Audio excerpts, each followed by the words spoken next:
ఎవరు జర్నలిస్ట్ అని నేను అడగదలుచుకున్న అధ్యక్ష, జర్నలిస్టులని వేదిక మీద నుంచి ఐఎన్పిఆర్ లేకపోతే డిఏవిపి ఆమోదించిన పత్రికలు ప్రసార సాధనాలు వాళ్ళు ఇచ్చే ఐడి కార్డులు ఉన్నోళ్ళు జర్నలిస్టులా? ఎవడు పడితే వాడు ఏదో ఒక ట్యూబ్ పెట్టుకొని మమ్మల్ని ఇష్ట రాజ్యంగా అధ్యక్ష, ప్రజా జీవితంలో ఉన్నాం కాబట్టి నిజంగా ఓపిక పడుతున్నాం అధ్యక్ష, రక్తం మరుగుతుంది. ఏంది భాష అది అధ్యక్ష? కుటుంబ సభ్యులను అంతేసి మాటలు అంటుంటే అసలు మీరు మనుషులా అని నేను వాళ్ళని అడగదలుచుకున్నా అధ్యక్ష. మీకు భార్య బిడ్డలు లేరా?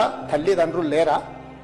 మీ అమ్మనో నీ చెల్లినో నీ భార్యనో ఈ రకంగా మాట్లాడితే నువ్వు ఇంత వాడిని నేను అడుగుతున్నా. ట్విట్టర్లో పెట్టినోని, అరెస్టును ఖండించినోని, నా భార్య నా బిడ్డను తిడితే నాకు నొప్పి అవుతుంది, కానీ నీకు ఒక ఆడపిల్లను అవమానిస్తుంటే నీకు నొప్పి కావా? ఏ సంస్కృతిలో ఉన్నారని నేను అడుగుతున్నా అధ్యక్ష. తోడుకలు తీస్తే అధ్యక్ష, ముఖ్యమంత్రిగా చెప్తున్న ఒక్కనొక్కని బట్టలు పదేసి రోడ్డు మీద తిప్పిస్తా అధ్యక్ష. రాజకీయాలు ప్రజా జీవితంలో ఉన్నది మేము.